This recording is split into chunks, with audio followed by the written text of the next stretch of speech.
Welcome, everyone, to Tucson, Arizona, where it's only 108 outside. But remember, it's a dry heat.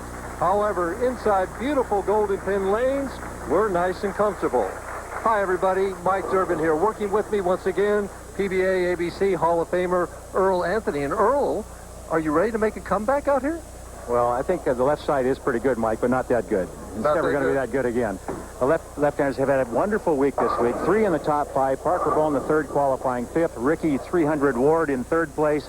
And our tournament leader, Bob Belmont, who has dominated this event all through the qualifying and the match play. And I'll tell you what, this guy has won 4 regional tournaments, and this is only his 35th tournament on the regular tour, but he feels like he's ready to win. He really does. How about you, Earl? Do you think he's ready to win? I think he's ready to win too, Mike. Okay, if he's going to win, he's going to face a formidable field. In 2nd place, a red-hot Bryan Goebel. In 3rd, former PBA Rookie of the Year, Ricky Ward. And in our opening match, PBA Hall of Famer Brian Voss taking on 4-time Steve Nagy Sportsmanship Award winner, Parker Bohn III. And there's the handshake for the opening match. Parker Bohn up on lane 15.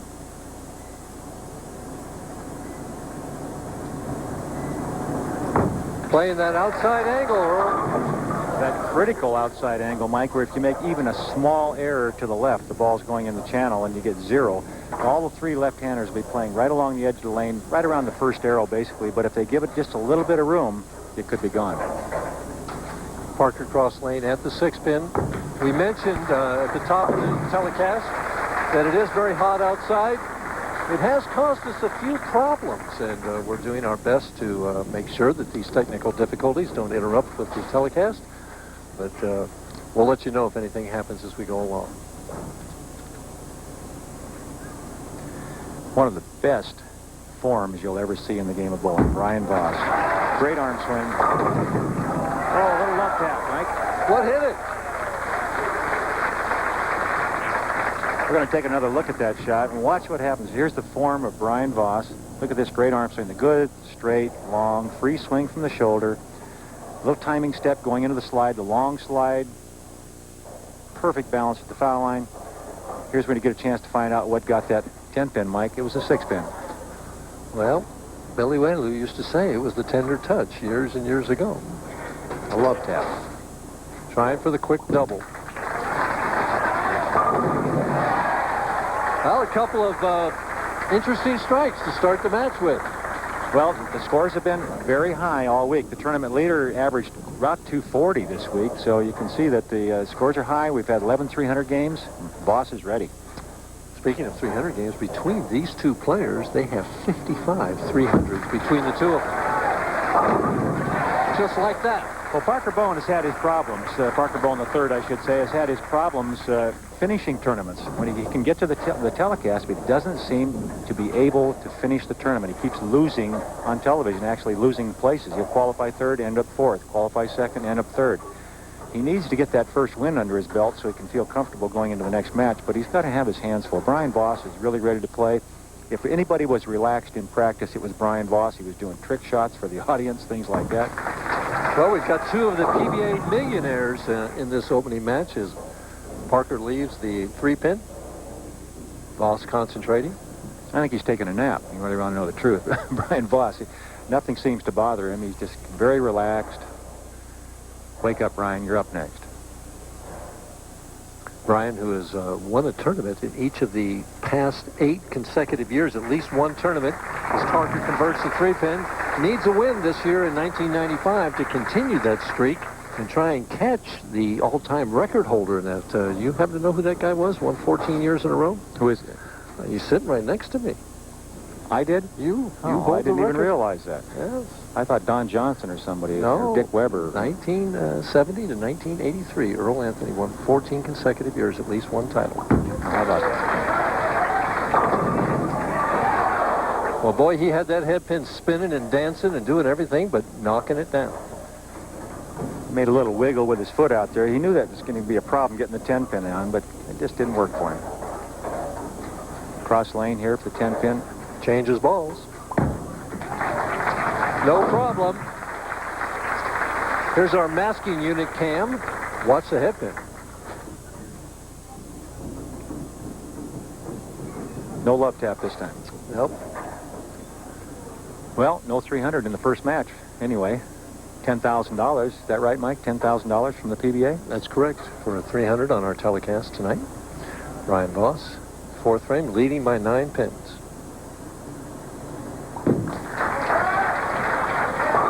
Right back in there.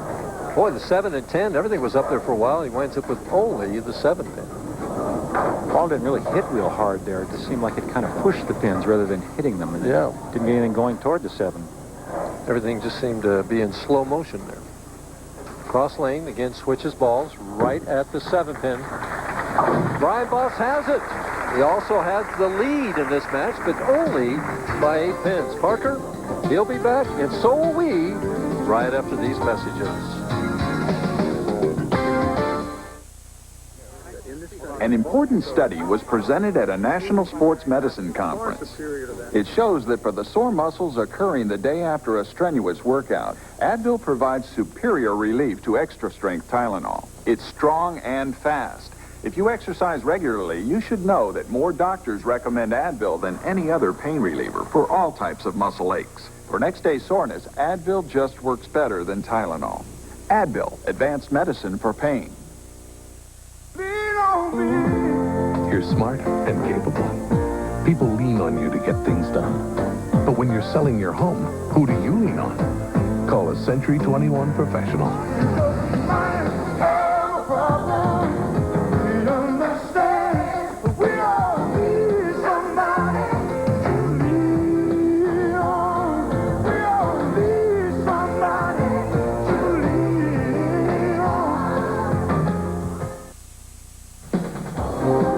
The Tucson Open is being brought to you by Advil, advanced medicine for pain.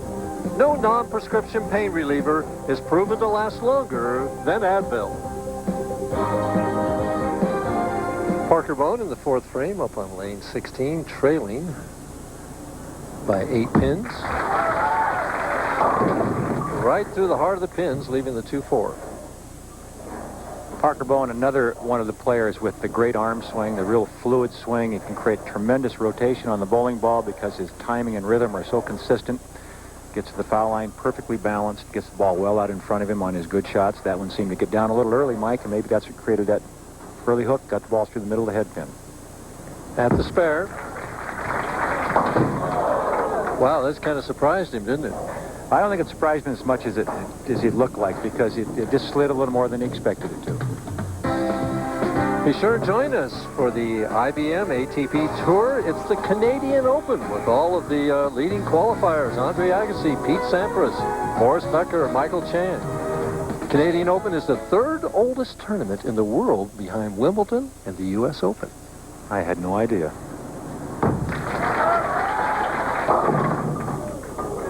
Well, he goes from high to light, and neither result is very good, leaving the 3-7. And this is probably about as tough a spare as you can get if you're left-handed on this particular lane condition. The ball either skids to the left of the 3-pin or it wants to hook very sharply in front of it. No matter where he plays it, whether he goes cross lane or down the right side. We've seen now with the left-hander, he goes high, light. Tells me right away, not much area out there. Do you suppose because there's 3 left-handers warming up and everything, they've changed the condition on the left side? Well, generally on the left side, you know, we've watched the match play last night, things like that, and talking to the left-handers, the left side actually gets better with more play. It breaks down, they get a better ball reaction. Well, another 10-pin for Brian Voss. Just can't seem to get the entry angle down. If he can get that, he's had 5 shots right there. Just can't seem to carry the corners, the 7-pin and 2 10-pins. But the way right now Parker Bohn is going, he doesn't really need to carry. He just needs to stay clean, make his spares. Converts the 10-pin. Brian, who is 36 years old, he's married with 2 children. He's in his 55th television appearance, Earl, with a record of 52 of 43, almost a .218 average. Pretty impressive career. Made $1,340,000 so far in his career. Well, he's an impressive athlete. He's in excellent condition, takes good care of himself physically. Well, back in the pocket. Actually, I think that hit carries better than the solid one, Mike, don't you? The light hit seems to have been carrying off the lefties and the righties. If they can just get a piece of the head pin, the pins really fly for them here on these synthetic pin decks.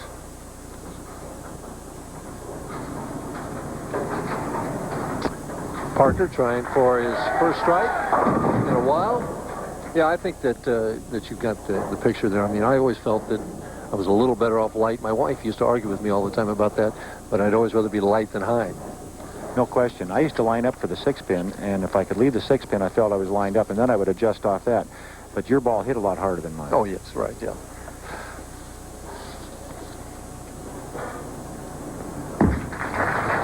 Parker has the conversion. Well, we'll take a look at one of the really true strokers in the game. It kind of reminds you of Dave Davis, this really smooth, free arm swing. You look at the concentration on the face, look at that high backswing, but look how straight and free it is from the shoulder. A good long slide, the perfect position over the knee, the balance, the back foot on the floor to keep him in that position. Well, that's pretty picture there of him at the foul line, isn't it? That's just almost like a videotape of how to do it. Parker Bohn trying to get something started and through the nose again. He's light. The last time he must have made some kind of move. Now it's a 2-4-7. This particular shot here, he just kind of eased up on it. He's trying to get a ball reaction that he can trust, but it's just not happening for him. And again, the scores have been very high all week long. I can't believe that the lanes have changed this dramatically, that someone with the experience of Parker Bohn III can't get lined up, Mike. Well, he's certainly not getting tapped right now. He just can't get the ball in the 1-2 pocket, but he can convert the 2-4-7. Parker Bohn trailing by 34 pins. It's getting late in this match. Earl and I will be back for the completion of match number 1 after this. Stop just watching TV. Welcome to Sega Channel. It's cable, but you don't watch it, you play it. Your Genesis is hooked up to about 50 games a month, like Sonic and Knuckles, Earthworm Jim, and Super Street Fighter 2. Get secret tips and test drive new games before they're out. Pay what you want for as long as you want for one monthly fee. Sega Channel. Stop just watching TV.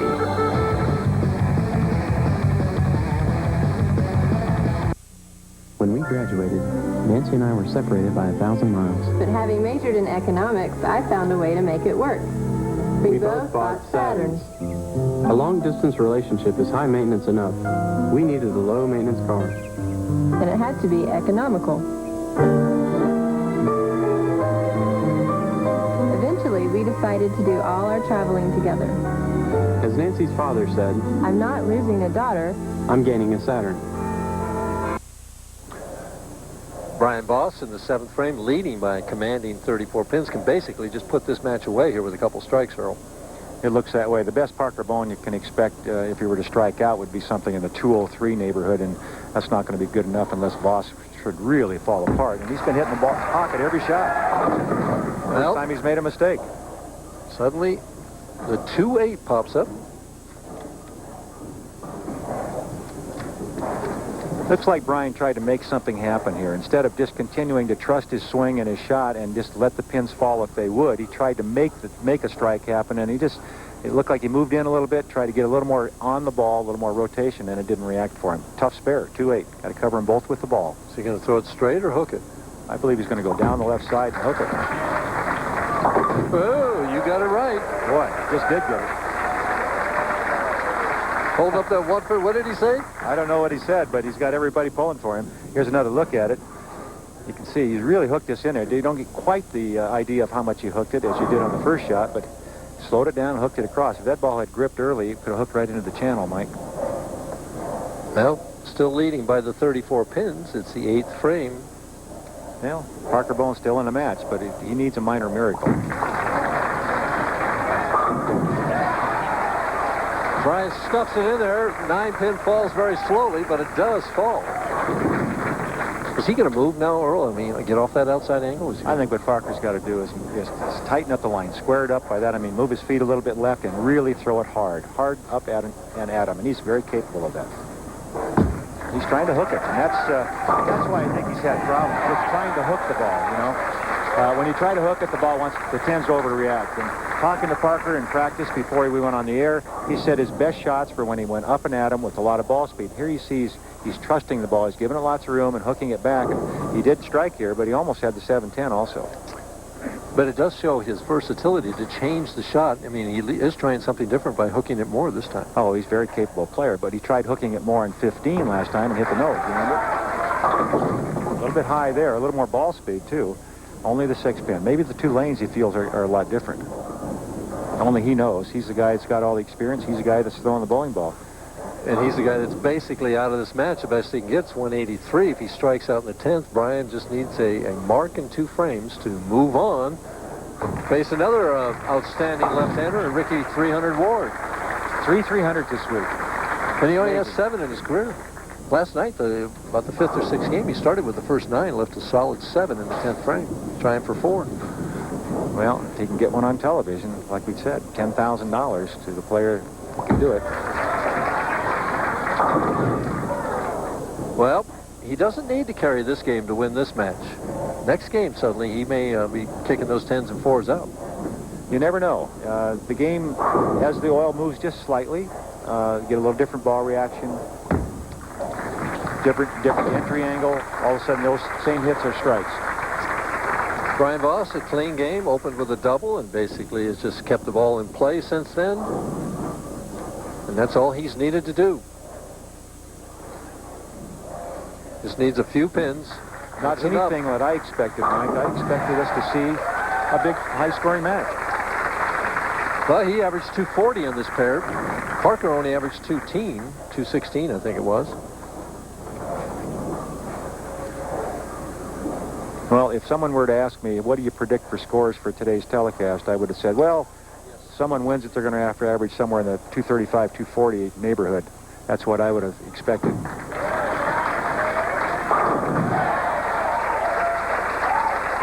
Brian Voss starts with a double. Now he ends with a double. One more strike, and it'll be 217. Nice steady game.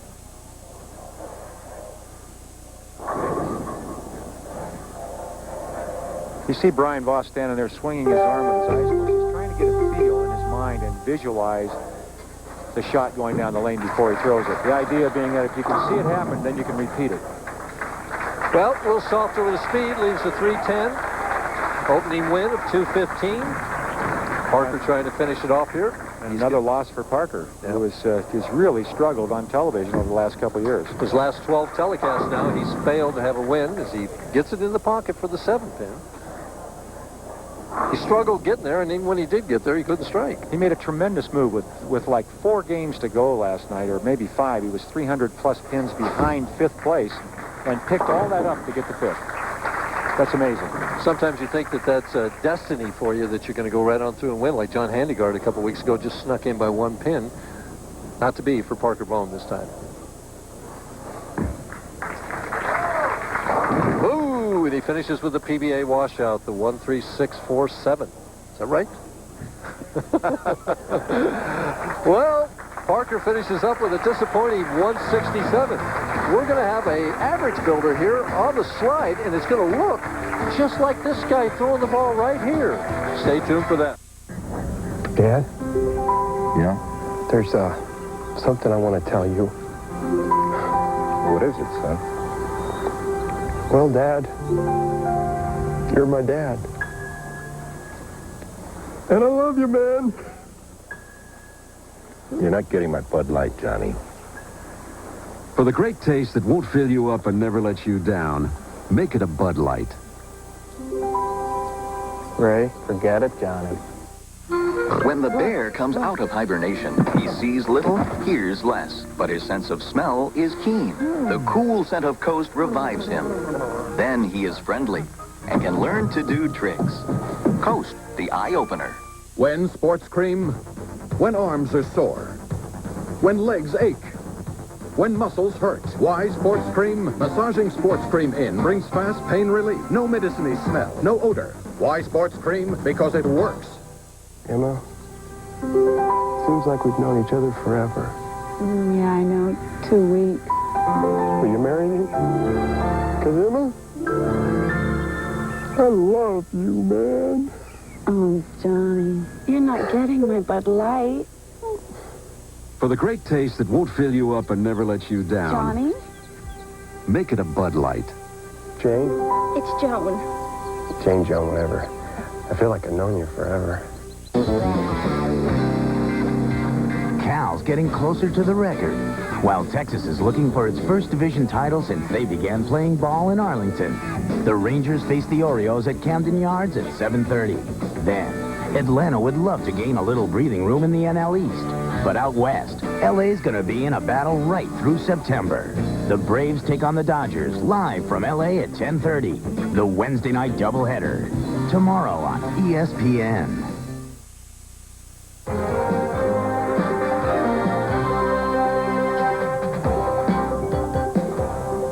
On tonight's telecast, we have 3 left-handed bowlers and 2 right-handed bowlers. We have 4-step deliveries, 5-step deliveries, even a 6-step delivery. We have a wide range of approaches coming at the pins from both sides of the lane. But one thing all 5 of these players have in common is that they all have a nice long slide at the finish of their approach, especially Brian Voss. Now, 2 questions come to my mind about the slide. Why or how do I develop a nice long slide, and why is it necessary? Let's look at the how-to first. With all of these guys, whether they're taking 4, 5, or 6 steps, when they hit the next to last step, and that left foot for the right-handers and right foot for the left-handers, the toe is still on the ground at this point. What you should do is push the ball of the foot forward right in the center of my body so that I'm nice and balanced and ensures a nice long slide. Now, Brian Voss is a good example of that. Let's look at his finish right now. You see that push right through? And he lets it go right on balance. It's right in the center of his body. He's on balance at the finish of that approach. Now, the second question, why is a long slide important? Well, I believe that a long slide helps ensure a quality hand release. Let me explain how that works. Now, as I'm pushing this slide forward right here, the ball is coming through at the same time. As it gets right underneath my shoulder here, my thumb comes out of the ball, and I'm still sliding forward as my fingers help give a heavy lift to the ball out into the lane and hopefully into the 1-3 pocket. Now, if I short slide this, what I mean by that, if I put my heel down early at this point and I stop sliding, what I think happens is that the hand release suffers. The thumb doesn't get out quite as clean, and the fingers don't have the heavy lift to it, and the ball doesn't do what I want it to do. It suffers that way. So remember, if you want to improve that finish position, a nice long slide, what you do, push it from the next to last step right into the center of your body. That'll improve the finish position, improve your slide, and I believe improve your hand release, which will mean higher scores. Next week, we're going to Austin, Texas, 7:30 Eastern Standard Time. We'll see you then. In the open match, Voss defeats Bohn 215 to 167. He moves on now to take Ricky Ward in our second match. You be sure to stay tuned for that. We'll be right back after this. Distinctive, comfortable clothing fits today's active and demanding lifestyle. Add fashion, quality, and flair, and you've got PBA Tour Apparel. PBA Tour Apparel, made in America, is clearly the choice of champions, like PBA Player of the Year, Norm Duke. Activewear with American-made quality and style and recognizable value. Call 1-800-521-5212 to place your order for PBA Tour Apparel or your free catalog. PBA Tour Apparel by King Louie, the striking difference. Dear Thompsons, when I ran out of Thompson's Water Seal Waterproofer, a clerk said, try this one. They're all the same. What a mistake. 2 years later, rain still rolls off the Thompson side. The other side soaks it up. Thanks, Thompsons. Steven Zukowskis. If you're like most guys, you probably don't have a clue what conditioners do for hair. Got me. But what if I told you they help hair lay right, stay in place, smooth flyaways? Conditioners do that? That's right. And there's no better time to see for yourself than now. With new Perk Plus shampoo and conditioner in one. Reformulated with some of the most advanced cleaners and conditioners out there. For much more manageable hair than regular shampoo with no more work. So, what do you think? You know, I think I could get used to this. New Perk Plus. Great hair, no fuss.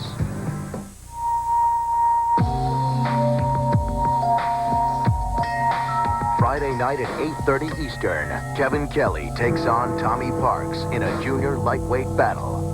Top Rank Boxing on ESPN. Brian Voss starting match number 2. And I guess we'll find out if that left side has gotten a little touchy, Earl. depending on how Ricky Ward does here.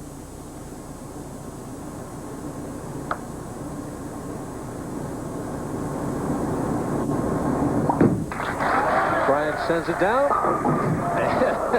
Still's having trouble knocking 10 down instead of 9. Switches balls again. Goes cross lane and throws it very straight at the 10 pin.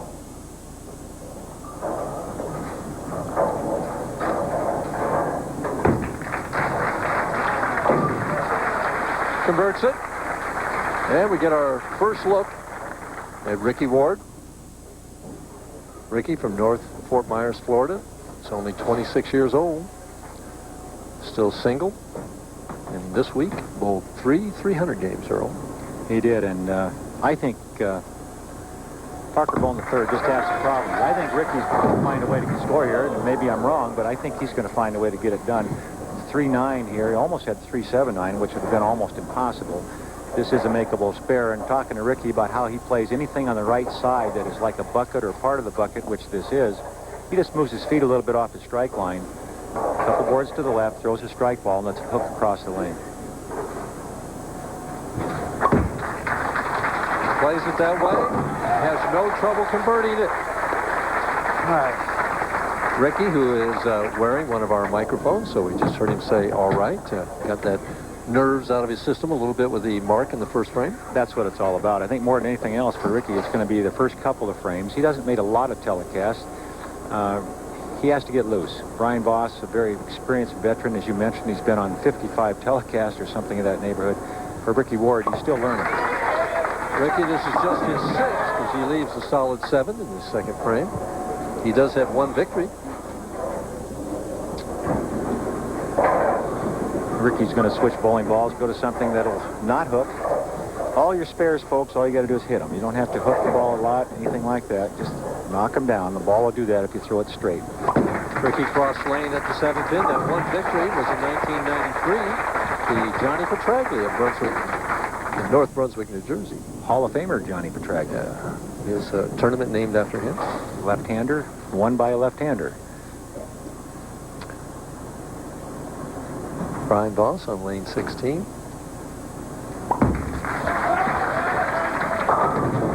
You're right about that light hit carrying better, aren't you? It's carried better all last night. It ought to carry the same way today.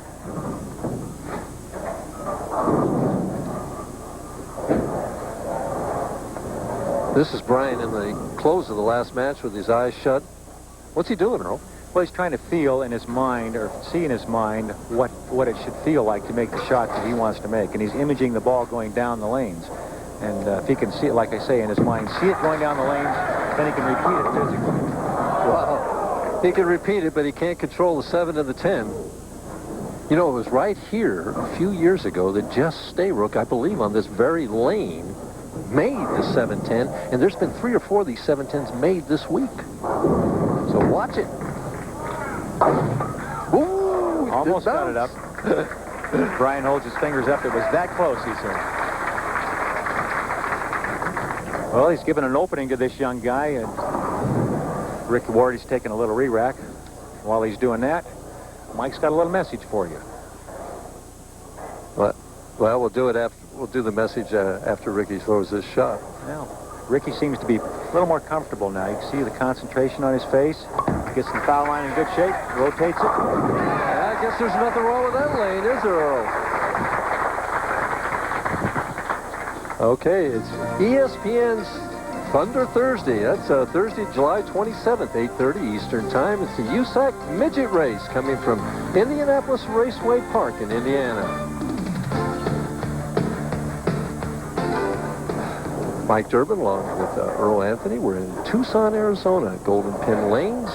This is our second match. We're in the 4th frame. Ricky Ward on a strike.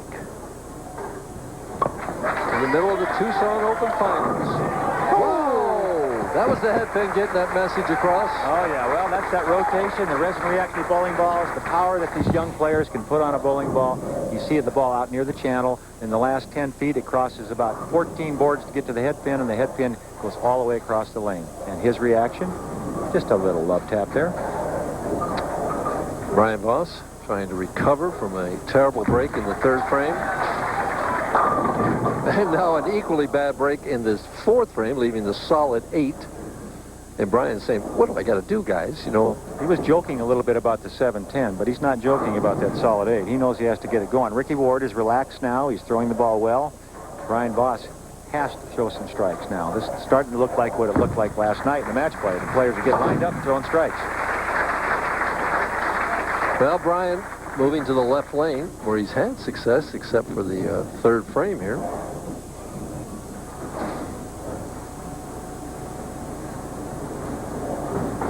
Brian, what he looks like he's trying to do is keep the speed at a moderate level, something just above average, and hook the ball a lot. Try to make the ball finish hard in the back end. As you can see, he's really giving a lot of room. Trouble with that is it's very difficult to control the break point, and if you do get it into the pocket area, it tends to be behind the head pin, and you don't carry very well. So why is he doing it? Well, he feels evidently that the lane condition demands that. We're going to look at that strike ball again. You can see he's crossing a lot of boards, getting it way out there and trying to really rev it up to make it hook back. And the break point is so hard to control, he can't do it. Yeah, a lot of players do go to that revved up, slow down, and let it hook back shot. Well, a good example is Mark Williams, for example. We've seen Mark Williams on our telecast in Kennewick a couple of weeks ago. He's that type of player. He likes to slow it down and cross a lot of boards and hook it, but that's Mark's game. I don't think Brian Voss is quite that comfortable. Brian is a much better player when he's not. He's kind of like what we call a tweener. He doesn't want to hook it a lot. He doesn't want to go straight. He likes to just enough to make the pins go down. And here's another hit that's light for Ricky Ward, only the 3-pin. So it keeps Brian in the match. He'll be trailing by 23 pins. Ricky converts this.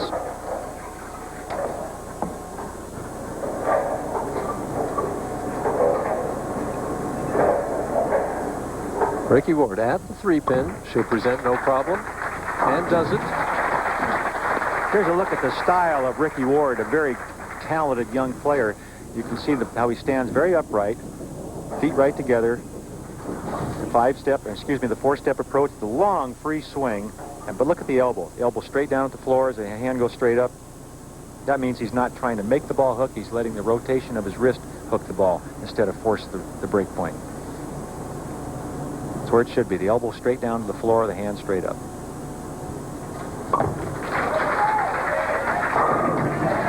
And there's the result. Oh, my.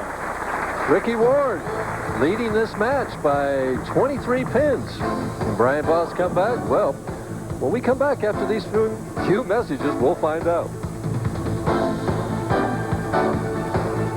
Go time right now! Football fans, get ready for the all-new 1995 NFL Team Kickoff Kit.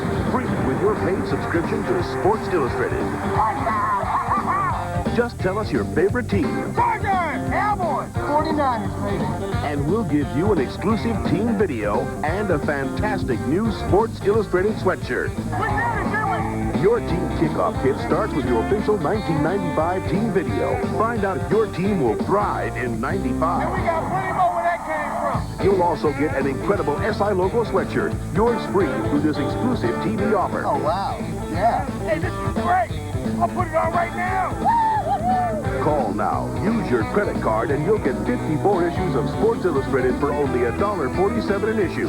Save over 50% off the cover price. And your incredible team kickoff kit is free. Nobody gives you more of your team than Sports Illustrated. Get into it. Coming up on Baseball Tonight, disaster in Three Rivers as Jacob Brumfield and Dave Clark end up hospitalized in the next inning game. Medical report plus no-mo in the Astrodome and a look at the giant-sized problem for Dion's new team. Join us at 10:30 Eastern. Brian Voss, 6th frame, right lane. And it's getting late, as you said, Mike. He has to get it going now. Boy, it looks like, you know, he eases up just a little bit, and that ball just turns dead left. Yeah, and when he eases up, he tends to give it more room, get it out to the right where there's more friction, and the ball wants to hook harder on the back end. And I think if he's going to get out there, he has to move his feet to the right and throw the ball with more ball speed. Which he's capable of doing. Very definitely. He's one of the best players in the world at throwing it hard and still getting enough on it to make it hit. And keeping his rhythm together and keeping the ball on line. He's so strong physically. He doesn't look that big, but at about 5'11", 170 pounds, he's in excellent condition, and you can see that Bryan takes very good care of himself. Very strong physically.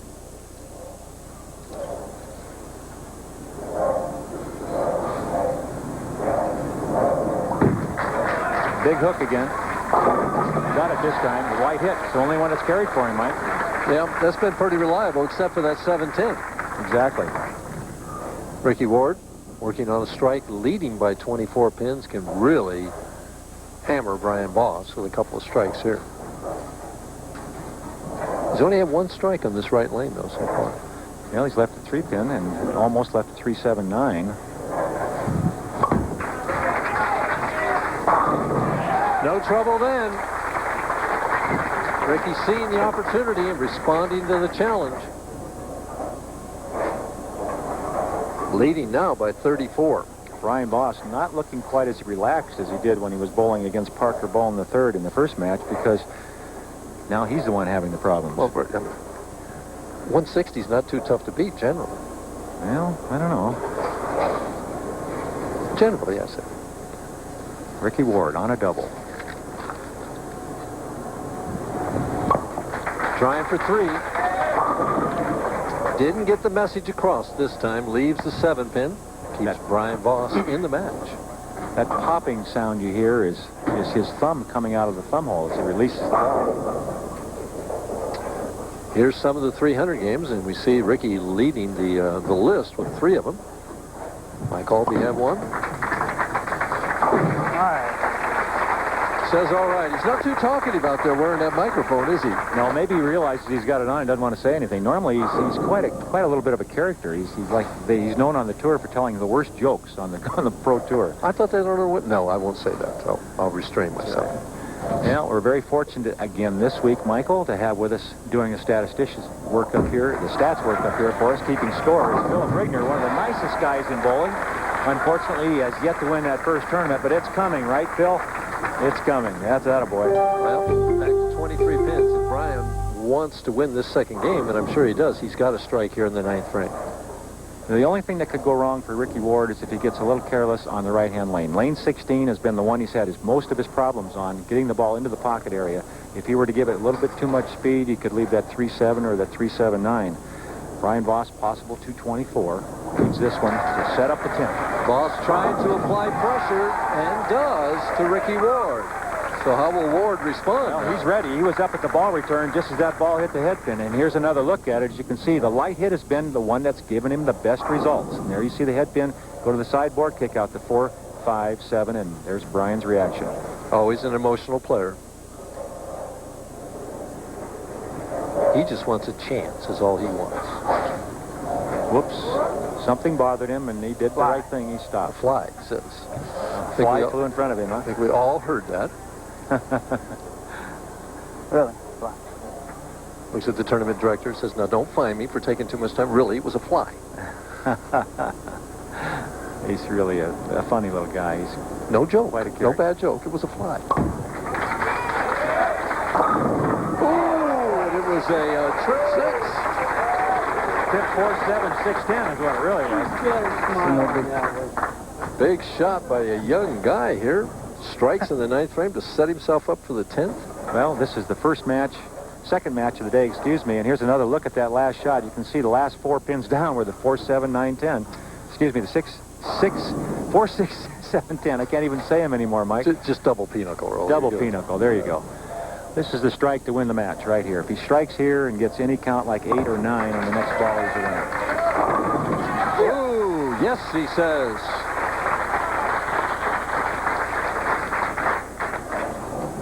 Well, Ricky looking up the score sheet, so is Brian Voss, and they both realize if he gets 9 on this ball, this match is over. Of course, the strike would be a little bit better. Strike better than 9, yes. Voss just hoping for a couple of pins to stand up down there. Ricky wouldn't mind leaving a 7-pin. Maybe this is one of the few times all week that he wouldn't mind leaving a 7. He just drills it in there, and he's going to take home this victory no matter what Brian Voss does. So the youngest player on our telecast tonight has prevailed in this match. Brian Voss is going to take home $4 grand, add to his $1,340,000 he's made over his career. Woo! Well, Ricky Ward, 234. Brian Voss, the best he can get is 224. Our next match will be coming up right after these messages. Where's everybody going? Why, they're all headed to Clearview Lanes and Hennigan's for their old-fashioned days. Old-fashioned days? That's right. Starting the last weekend in July and the first weekend in August, you can enjoy the prices of the good old days. Both for only 50 cents a game from open to close. 50-cent hot dogs and 50-cent sodas. What a great deal. It sure is. You better hurry. It's only the last weekend in July and the first weekend in August. So come to the old-fashioned days at Hennigan's and Clearview Lanes, Route 230 in Mount Joy. From New York to California, we're driving down prices during the Hyundai Summer Drive. Get $1,000 factory cash or 2.9% financing on an airbag-equipped Elantra. $1,000 factory cash on a fully equipped Sonata. The new Accent with dual airbags starts at only $84.84. And you can choose between no money down or no monthly payments for 90 days. But if you miss the Summer Drive, you'll miss the year's hottest deals. See your Hyundai dealer now for factory cash incentives up to $1,000 during the Hyundai Summer Drive. Next week, Austin, Texas. It's the Columbia 300 Open. Earlier time, 7:30 Eastern Time, 4:30 out on the coast. Baseball tonight comes right after our telecast tonight. That's hosted by Gary Miller. There were other people that made money here this week. 6th place, Steve Wilson, and Jess Stayrook, who's won twice this year, finished 7th. And of course, David Osio, one of the top players over a number of years here, Mike, and right behind him, Dennis Horan, another left-hander who did very well this week. 10th place, Larry Stevens from L.A., and Tim Lanning from Texas was in 11th. And bowling's only Grand Slam winner, Mike Albee, and he's currently the leading money winner on the tour, and Mike Edwards, who finally won his first championship last year. In 14th, Don Mosier, steady as always. Glenn Blakely was in 15th from Tacoma, Washington. And some of the other players, of course, who made the top 24 match play. Mark Williams, we've seen before. There's a nice young player, Billy Orlikowski. I'm glad you pronounced that one for me, Mike. Mike Scroggins, you know, Mark is the former PBA Rookie of the Year. Curtis Odom, a name from the past a little bit. Dave Arnold, steady as always. Walter Ray, maybe the best bowler in the world. He's going to go back and defend his World Championship in horseshoes here in a week or so. And our senior in the top 24, Larry Lobb, and the alternate all-time leading money winner, Pete Weber. Our final score, 234 to 200. Ricky Ward is the winner. That entitles him to the right to move on and face another red-hot bowler, Bryan Goebel. We'll see how that comes out right after this. Showtime right now! Football fans, get ready for the all-new 1995 NFL Team Kickoff Kit.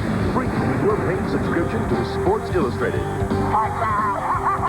Just tell us your favorite team. Chargers! Cowboys! 49ers, baby. And we'll give you an exclusive team video and a fantastic new Sports Illustrated sweatshirt. We did it, didn't we? Your Team Kickoff Kit starts with SI's exclusive look at your favorite team with your official 1995 team video free.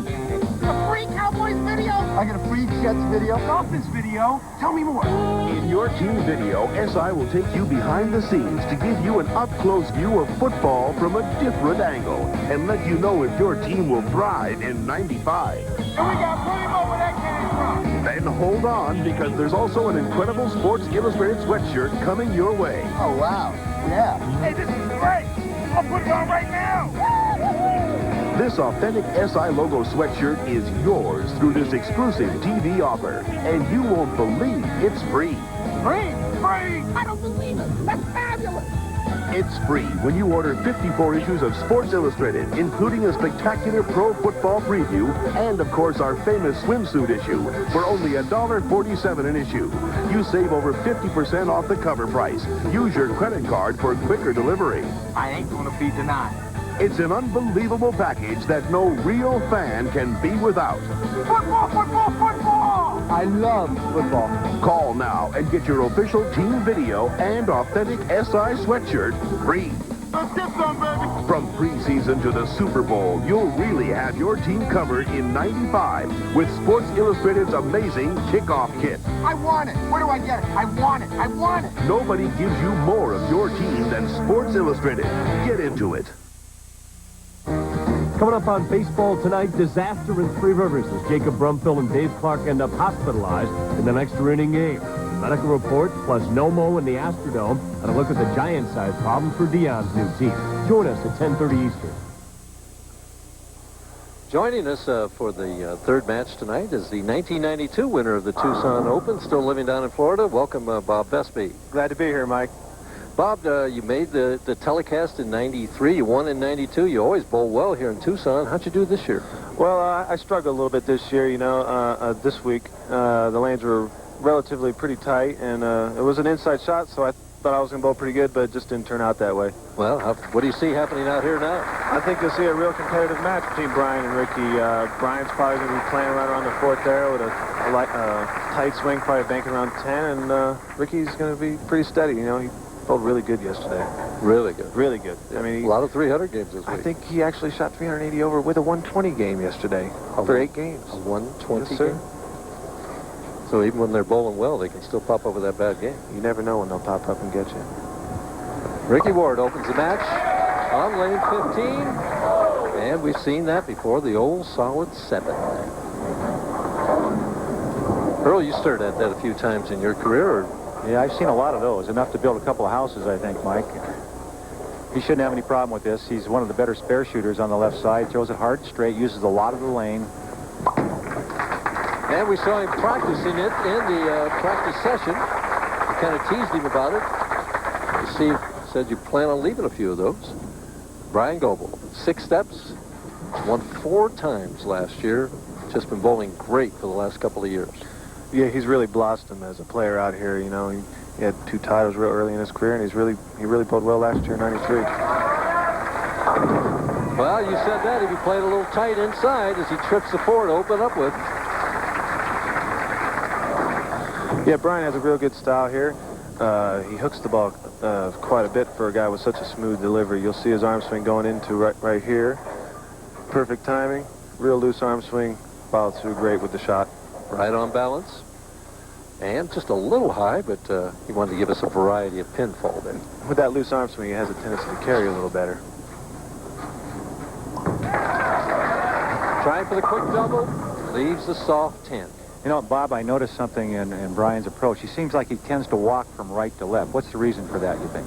Well, the shot on our tour kind of moves inside very deep late at night, and, you know, the ball returns come into play. So he has to learn to drift around the approach so he can develop leverage to throw it to the right. I mean, there's just not so much room on the approach to stand. Okay, so by walking left, he gets the swing kind of in behind him, then he can create leverage or more back end, what you're saying, right? He has the ability to open up much more lane. Right. Yeah, that was one of my strengths too. Yeah, as he converts the 10-pin. You didn't have any strengths. Well, I know.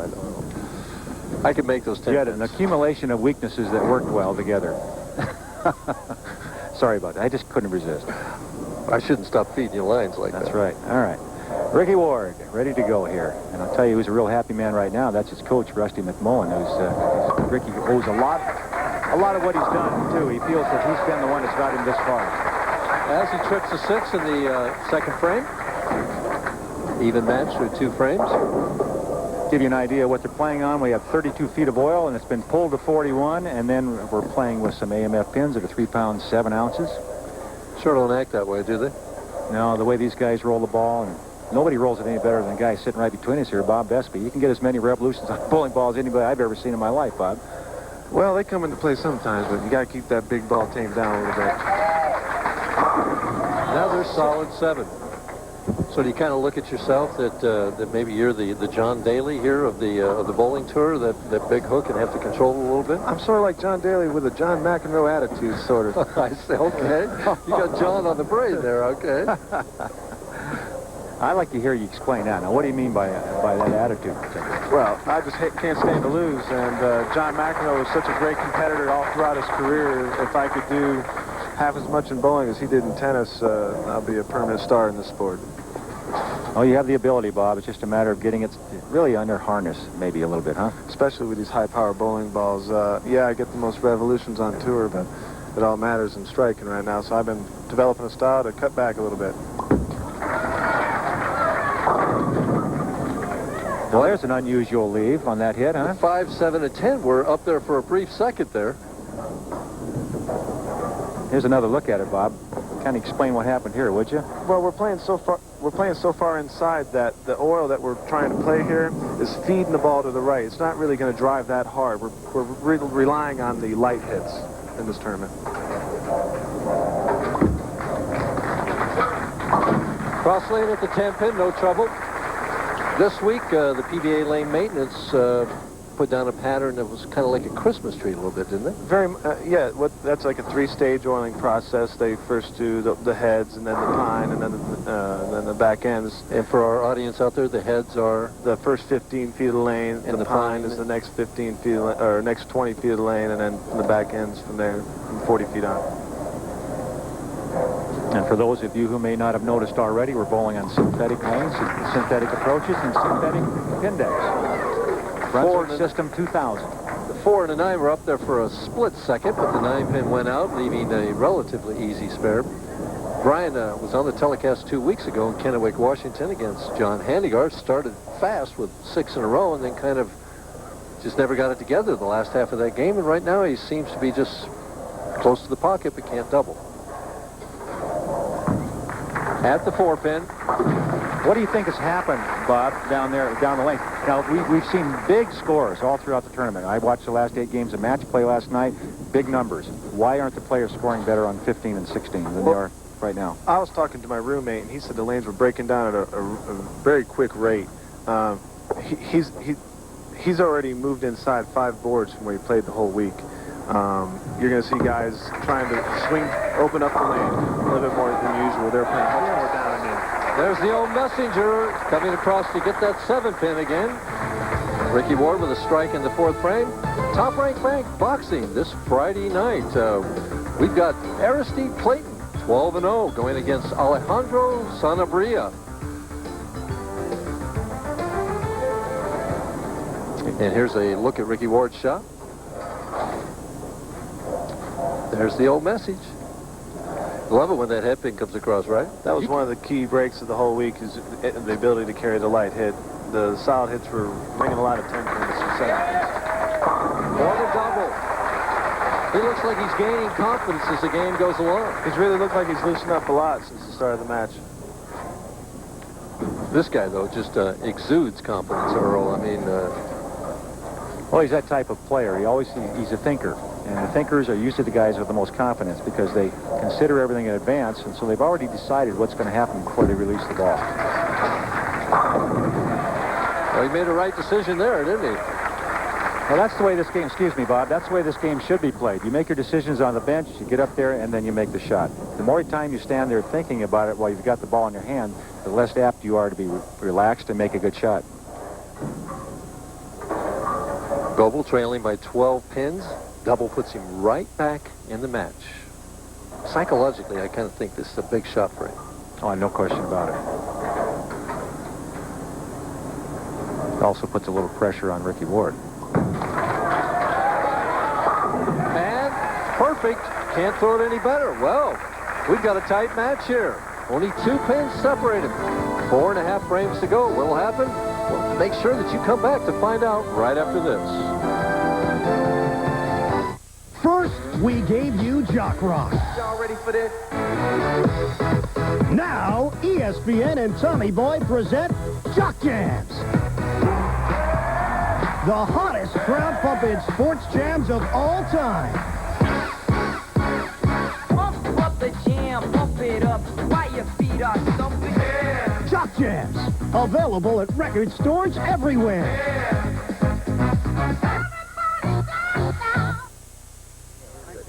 An important study was presented at a national sports medicine conference. It shows that for the sore muscles occurring the day after a strenuous workout, Advil provides superior relief to extra-strength Tylenol. It's strong and fast. If you exercise regularly, you should know that more doctors recommend Advil than any other pain reliever for all types of muscle aches. For next-day soreness, Advil just works better than Tylenol.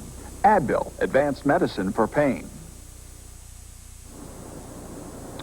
Ricky Ward, lane 16, the 6th frame. He leads by 2 pins, working on a double.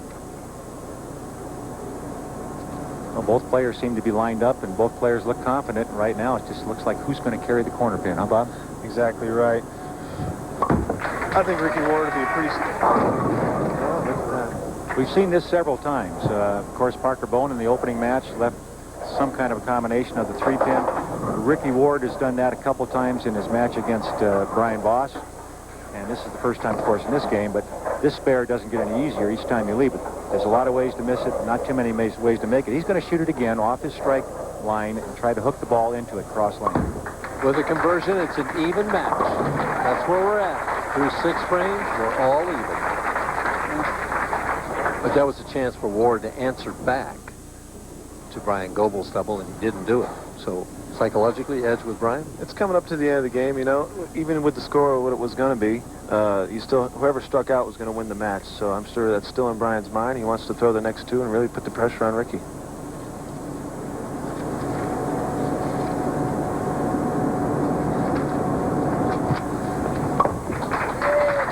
Seventh frame.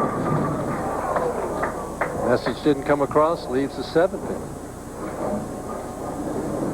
Somehow, when that other guy gets the strikes, it's just not quite so easy to freewheel it out there. He looked a little anxious on that one. I think he wanted to get up there and throw a real good shot and put the ball back in Brian's hand and see what he could do. Cross lane at the 7th pin. And the old unforced error. And Bryan Goebel is ready to pounce on that as we see it just fall into the channel. Well, Bryan Goebel seems to have the best entry angle. In other words, the ball's entering the pocket area at the best angle to strike, in my opinion. What do you feel, Bob?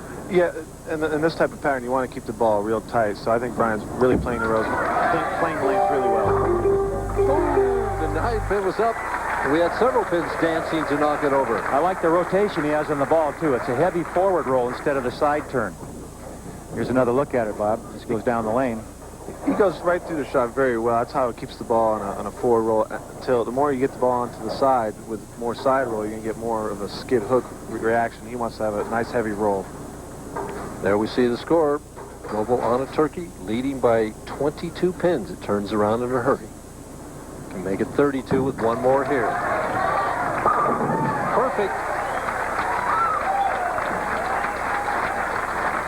There's the family. They're all excited.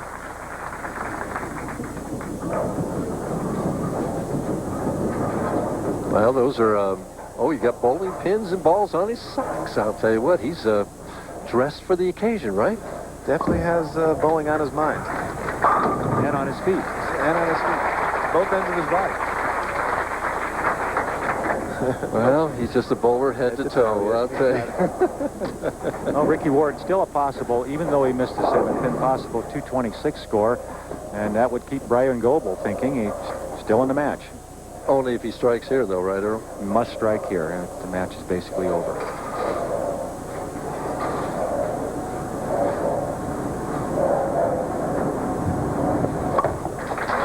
In the 9th frame. Perfect. Well, kid showed me something there. Brian's going to need to throw one more strike here, or if he doesn't, he's going to have to fill at least 20 in the 10th. He might lose count to Ricky. This game is tighter than actually we thought. So Ricky Ward with a potential score of 226 if he took it out the sheet. Goble going at 228 pace right now. Kind of interesting that Ricky Ward will have to finish on the lane he's had the most problems on, lane 16, in both of his matches. I think Brian was watching the previous matches before, and he chose lanes to make that happen. I agree. No question about it. As was mentioned before, Bryan Goebel, one of the guys that thinks the most out here, always using his head, always planning ahead. And he knows exactly what he wants to do before he steps up on the approach. In the position now, needing just a mark to lock it up. Of course, he's thinking what? Strike? Just throw the best shot he's ever thrown like he's done all game. Has to be aggressive. Can't try to be careful and can't aim it. Got to go after him, right? Exactly. This is the 10th frame. You don't want to throw. You don't want to get tentative now. He's done so well so far. Well, just a hair tentative on that shot, wasn't he? But leaves just the 4-7. He'll settle for that. Yeah, Ricky Ward sitting on the bench, hoping for some kind of a miracle, checking the score. You know, this sets up the title match, and your roommate this week was Bob Belmont, who's leading this tournament. What's his mental state coming into this championship match? I think he just tried to stay calm. You know, this afternoon we walked around for a couple hours and he took a little nap just to stay calm. He made the show earlier this winter and he was kind of nervous, and I think he wanted to take a different approach to this TV show. He led the tournament by quite a number, 400 pins almost. So he just wants to bowl as well as he did the first 3 days of this tournament. Do you think he will? I think he'll be just fine. Did you give him any advice, Bob, at all? I just told him bowl good. You got real scientific with him, huh? Do what you know how to do.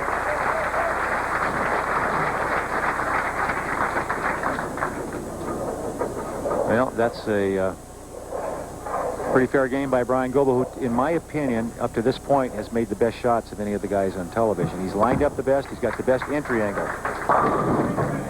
Well, Ricky Ward leaves the old solid 8 in the 10th frame. Bryan Goebel's going to win this match.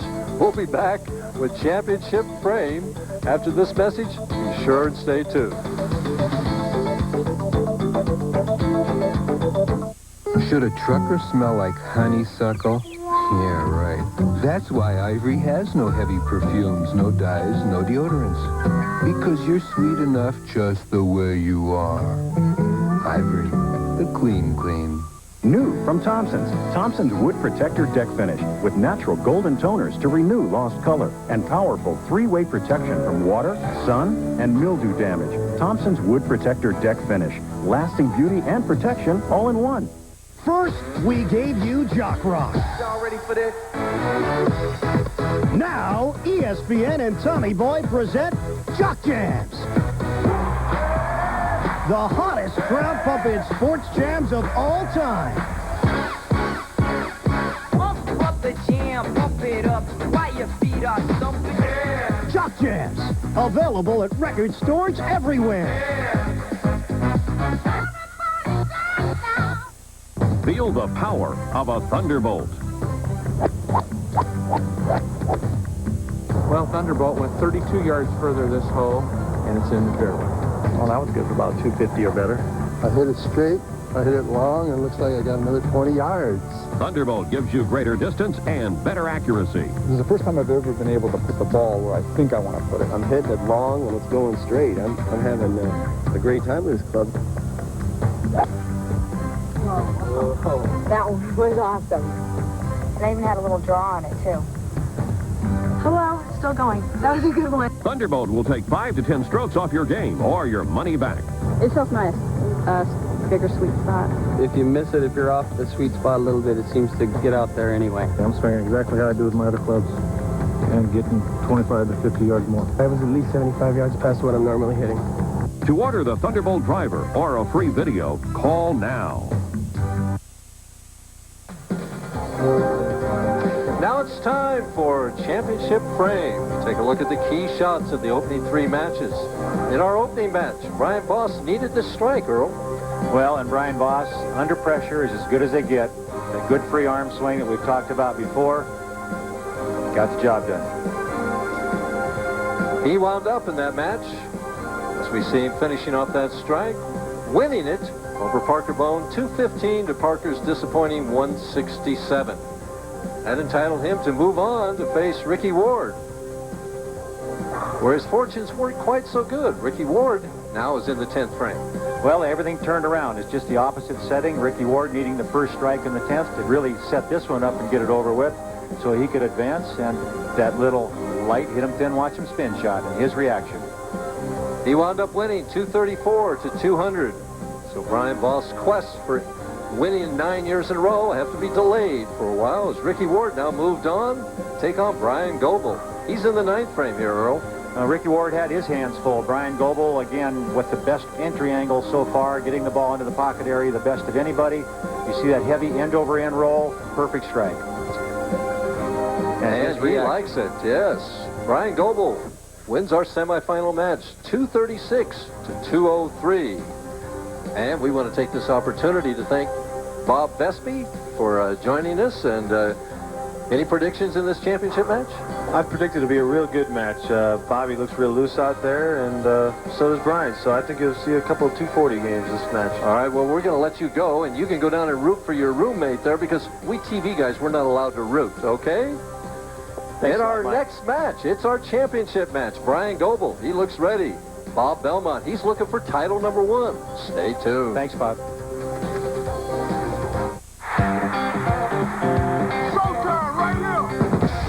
Football fans, get ready for the all-new 1995 NFL Team Kickoff Kit. Free with your paid subscription to Sports Illustrated. Just tell us your favorite team. Chargers! Cowboys! 49ers, baby. And we'll give you an exclusive team video and a fantastic new Sports Illustrated sweatshirt. We did it, did we? Your Team Kickoff Kit starts with SI's exclusive look at your favorite team with your official 1995 team video free. A free Cowboys video? I get a free Jets video. Dolphins video? Tell me more. In your team video, SI will take you behind the scenes to give you an up-close view of football from a different angle and let you know if your team will thrive in 95. And we got plenty more where that came from. Then hold on, because there's also an incredible Sports Illustrated sweatshirt coming your way. Oh, wow. Yeah. Hey, this is great. I'll put it on right now. This authentic SI logo sweatshirt is yours through this exclusive TV offer, and you won't believe it's free. Free? Free? I don't believe it. That's fabulous. It's free when you order 54 issues of Sports Illustrated, including a spectacular pro football preview and, of course, our famous swimsuit issue for only $1.47 an issue. You save over 50% off the cover price. Use your credit card for quicker delivery. I ain't gonna be denied. It's an unbelievable package that no real fan can be without. Football, football, football! I love football. Call now and get your official team video and authentic SI sweatshirt free. Let's get some, baby. From preseason to the Super Bowl, you'll really have your team covered in 95 with Sports Illustrated's amazing kickoff kit. I want it. Where do I get it? I want it. I want it. Nobody gives you more of your team than Sports Illustrated. Get into it. Mike Turbin with Earl Anthony here at Golden Pin Lanes in Tucson, Arizona. It's the championship round finals of the Tucson Open, and we're in our championship game with Bob Belmont seeking his first title, taking on the very experienced and confident Bryan Goebel. Kind of interesting that the right-hand lane has been the more difficult, in my opinion, for the left-handers. Bob Belmont, by being the leading qualifier, has his choice of starting lanes, chose to finish on the right-hand lane. Well, it tells me, too, you know, he must be very confident in it, because he's going to put himself in the position, if he has to strike out to win the match, you know, Goble will already have his score up, and he'll have to perform in the 10th. Bryan hitting both lanes, as we can see there. Very steady game in his opening match.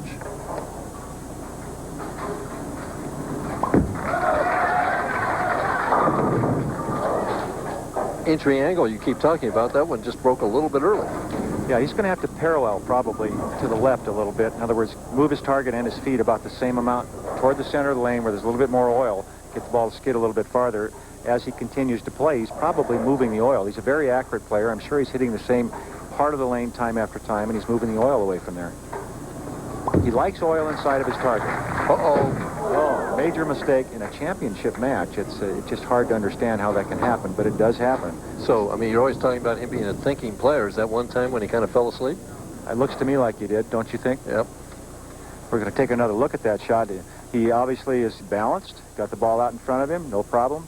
Just got it in the middle of the lane. It just hit that oil I was talking about that he would use for his strike ball and skidded. And backed up, yeah. He always feels so foolish. Now he's got to regroup and get himself back together. Which he does. Kind of like that, huh? Kind of like that. Little touch of the hands there between Belmont and Goble. Well, Belmont, kind of a free and easy type guy, likes to have a good time, likes to go out and play basketball with the guys. He dominated this tournament so dramatically, as you see there. 20-4 in match play against the best players in the world. You only lose 4 matches out of 24. You're bowling very well. Boy, he wanted that double badly. Leaves the 7-pin. And I watched him bowl last night for maybe 6 matches. Never saw him get the ball that far out in the lane in the air. Not one time. Not one time. Not one time. That's the first time I've seen him get the ball. Well, That ball had to be 8, 9 feet out in the air. Pressure's a little different, Earl. Well, another way, they don't hook in the air. Yeah, I guess they don't. Bob Belmont's 34 years of age. He's 5'10", 215 pounds. Solid guy. Very strong. Creates a lot of ball speed. Gets a real heavy roll, forward roll on the ball. You watch him as he holds the ball. Not a real good angle to have in the camera for a left-hander, but you'll see him cup that wrist, and he keeps it in that position all the way through the swing and gets tremendous rotation on the ball. Leaves the 3-9, something that we saw in the right lane consistently. Interesting how different lanes will react differently for different people. Well, right now, I think it's not so much a lane reaction as it might be just his physical reaction to what's going on out there. I think he's nervous. Well, it's understandable, too, sure, right? 35th event on the PBA Tour. First real chance to win a major event here and beat the best players in the world. That's going to make anybody nervous. Converts a tough spare right there. Of course, you know, when we talked earlier, you said that he'd do it. I feel he's got a good chance to win the tournament. Okay. He's got his hands full here with Bryan Goebel. This guy's been one of the hottest players in the tour the last couple of years, and he's an experienced player and a winner. 4 titles last year. Last year he made $173,000. Nothing bad about that. There. He gets his double. He's back even in the match. And we'll see right there. Basically an even match.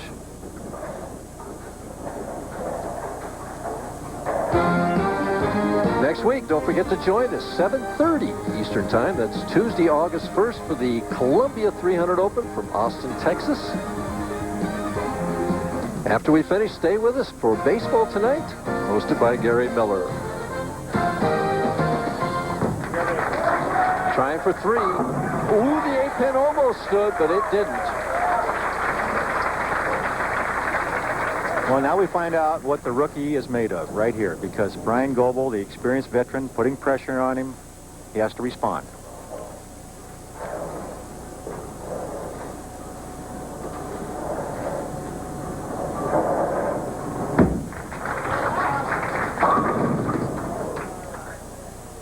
Leaves the 6-pin. Bob, who including this week and last week, is working on a string of 49 consecutive 200 games. A string that he wants to definitely continue in this match and will need to continue if he wants to win the tournament. It's kind of interesting. When they bowled in match play early on in the first round of match play, Bryan Goebel defeated Bob Belmont 278 to 203, but later on in the position round last night, first and second, it was 279 for Belmont, 239 for Bryan Goebel. So they kind of traded punches there, you might say. 270 games are hard to beat. Well, the knockout punch is coming in this game, though. This is the one that counts.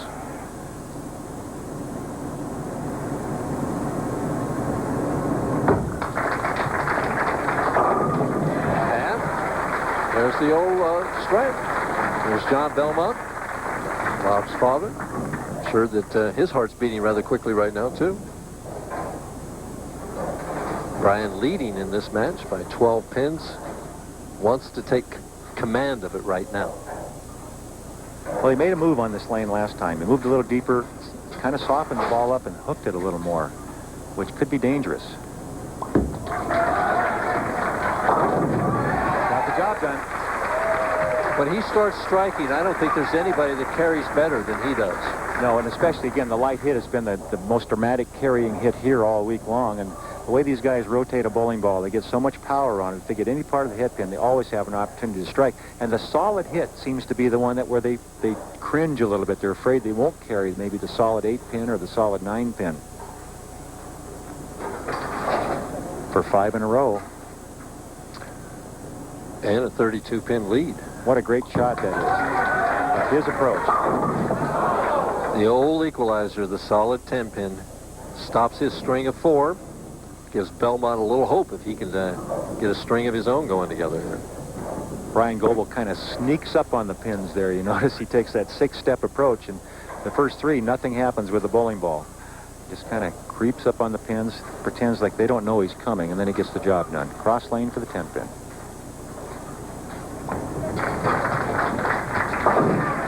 Dead center. Probably the biggest shot of the week right now for Bob Belmont.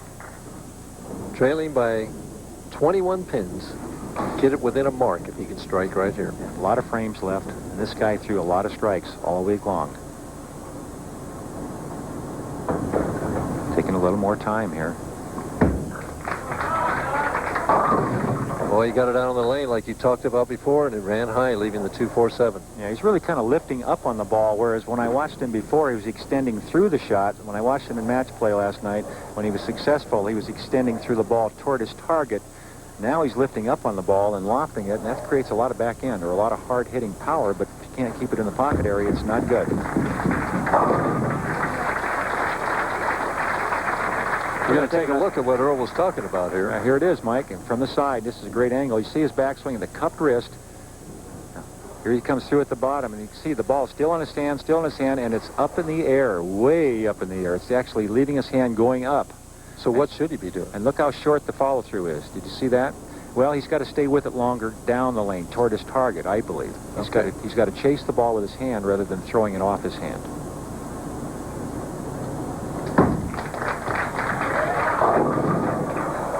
Boy, it looked like he just threw it off his hand again that time. Yeah, it looks like he's pitching pennies or throwing horseshoes rather than rolling a bowling ball. And a bowling ball, to be consistently accurate with the break point, here's another look at that last shot.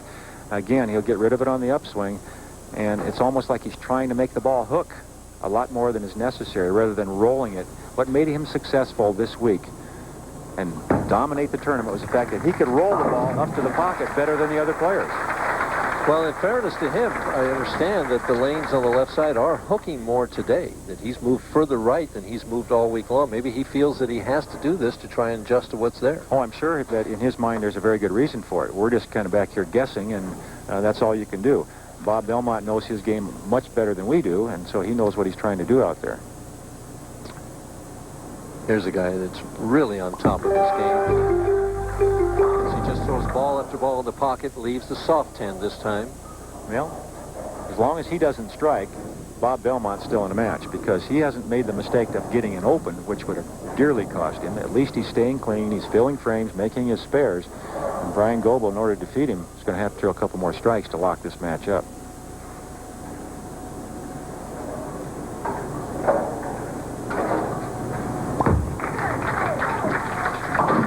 Converts the 10-pin, no trouble.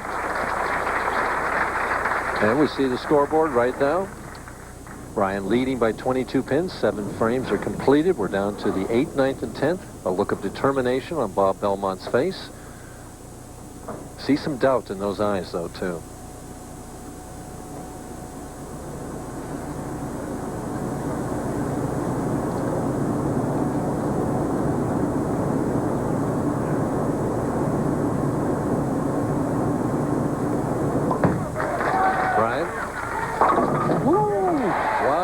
Break there, Earl. That's what makes you a winner. When you get that kind of a break on a high hit, that could have been the 410. And we'll get another look at that one as you see the ball going high on the head pin. The break point is right there. High on the head pin, the last 2 down, the 410. And he wasn't real sure of it either, Mike. You can see his reaction. You got that one down quicker, Earl. Well, that's how he's played the lanes all throughout the event. Right up to this point, that was his normal release there. Much closer to where he's been playing before. Maybe in his mind that wouldn't work for him this afternoon, or he just felt that he had to do something different. But that looked more like the Bob Belmont that dominated this event. At the 7-pin. Still in the match, but just barely alive, trailing by 23. If he strikes it out, he could finish with 214. Bryan Goebel right now is on a pace, if he would spare a strikeout, to shoot 217. So the 9th frame is absolutely essential for a strike for Bob.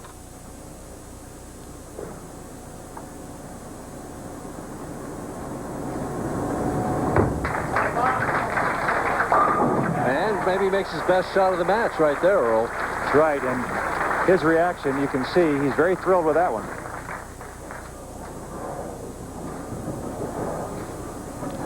Here's another look at that hand release we're talking about. That ball's on the lane maybe 6 inches over the foul line, as opposed to before when he was lofting the ball. There's another, well, that's another one where he got it down fairly early. Not a bad shot at all there. And there you see the result, the strike.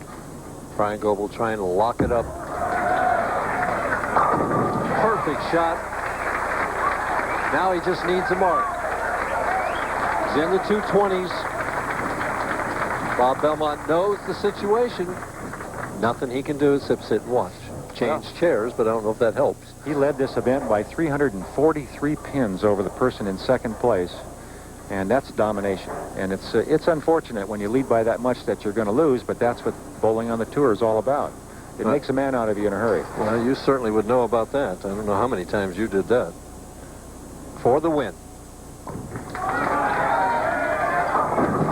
Oh, my goodness gracious. What a change in this match. The 4, 6, 7. Earl, you always talk about that you have to be aggressive. He just wasn't aggressive there, right? Well, remember on that lane, he came up high before and tripped out the 410. And here's another look at that shot as it goes through the middle of the head pin. 4, 6, 10. 4, 6, 7. And get the 2 pins. But the pin count is turned around dramatically here. And this puts him, with the 9 out, at 212. Possibility of 214 for Bob Belmont. So 2 strikes and 9 to win. But life. He has life.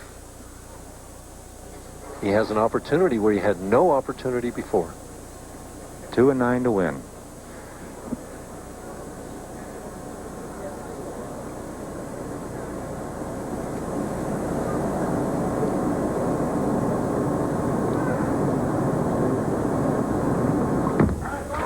He rolled it well. The 6-pin, quality shot, but Bryan Goebel is going to be our winner. A hug between players. Earl, they didn't do that back when you and I were bowling.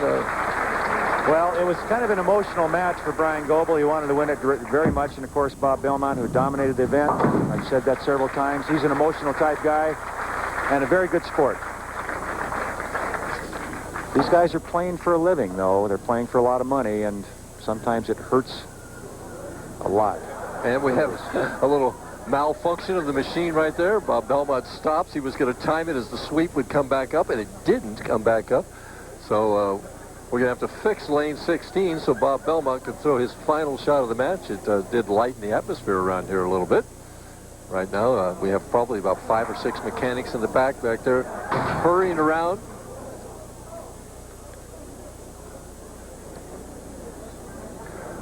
Before we leave, as we could see the automatic scorer back there with ESPN there. Here's Belmont's final shot.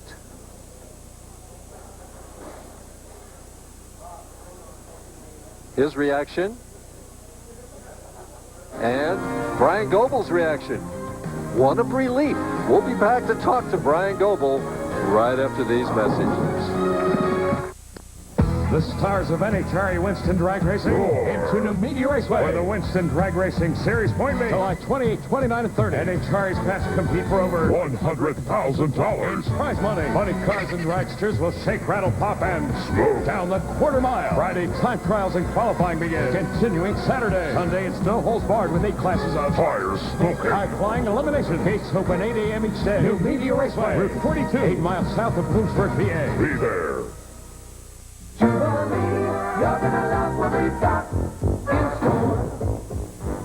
Come to our anniversary sale, July 24th through the 30th. You'll find great prices store-wide, like our golden bananas, only 29 cents a pound. Bakery Fresh Italian bread loaves, buy one, get one free. Coke 2-liter bottles, only 79 cents, limit 6. Moyer's potato chips 7-ounce bag, buy one, get one free. And you can register to win great prizes, drawing to be held Sunday, July 30th. Well, I think what happens now is they've got all these sports psychologists, which I disagree with these sports psychologists. I mean, these guys are in their 50s and their 60s. I mean, what made them superstars? These guys can do it without even getting near any of these psychologists. Because, as I said, they've played the game for X amount of years. They've done it themselves. I mean, they've won Open championships. I mean, they're all legends, these guys out here. Well, with our champion. Are you relieved here? Oh, yeah. I made a horrible shot there in the 10th, and I'm real lucky that I won. Bob bowled so fantastic all week, I don't think anybody had a chance to catch him, so I got extremely lucky, and it's great to win here in Tucson again. So I love this place. Well, a guy that loves you, and he threw some quality shots in his career. The general manager here, Pete Thomas, has got a couple things for you. Brian, nice bowling all week long. First, I'd like to say to Bob, he bowled terrific. He led the tournament by 300-400 pins. It's tough to lose in one game, but you came through it in the clutch, and congratulations. And on behalf of Don Allen and myself and all of us here at Golden Pin Lanes, I'd like to present you this trophy and a check for $16,000 for your little donor. Well, thanks a lot, Pete. I look forward to coming here every year. The city's great, the golf's great, the bowling's great. You run a great tournament here, and I'll be back next year. Thank you very much. You bet. Well, in this match, you defeated Bob 212 to 190, but there was some doubt in that 10th frame. Yeah, I was trying to stay, I missed the 4-pin in the first frame, but I knew I had a good shot, so I wasn't really worried about it. I was hoping Bob may have had the jitters the first time, or one of the first times bowling for the title. So I just held my composure and kept trying to put it in the hole, and I knew I just needed a mark to lock him out in the 10th, so naturally I did everything I could not to get it, and succeeded. So I was lucky that Bob didn't strike out. Earl, you got a question for our champion? Pete, excuse me just a little bit here, and we'll let him hold that. Oh, he's got the little girl to hold. That's all right. No black face. Okay, we're going to get it in. We can hold it. We can handle this, right? Yeah. It looked to me like you had the best entry angle of everybody. You were trying to play a tighter line than Brian Voss was. Well, I watched Brian in his first match. He seemed to struggle just a little bit of over-under swinging the ball. And I thought all week I'd played both lines, so I decided to come over here and try the straighter into the pocket hole. It worked in practice, and it looked a little shaky the first couple frames, but I tightened it up even more after the first 4 frames. So, and it worked real good. I threw 5 in a row that felt great off my hand. So I knew that would work if I could just repeat the shots. And we have somebody here that also might be able to help hold at least a check if she doesn't hold the trophy. She got it, didn't she? So your reaction to all this, now you realize that he is only the second player to win the Tucson Open twice. Barry Asher did it, and now Brian adds his name to that list. Oh, it's wonderful. I was lucky to be here both times. I also love Tucson, so we feel very happy to be here, and I'm pretty excited to have the check. Well, Brian, what's your future plans for the rest of the summer? Well, I hope to win again. I'd like to go on to Austin. That was where I made the second show I'd ever made in Austin. I'd like to go down there and try to win back-to-back. It'd be nice. Well, Bryan Goebel is our champion here. He wants to win again next week. I think he's got a chance. For Earl Anthony, this is Mike Durbin saying goodbye from Tucson.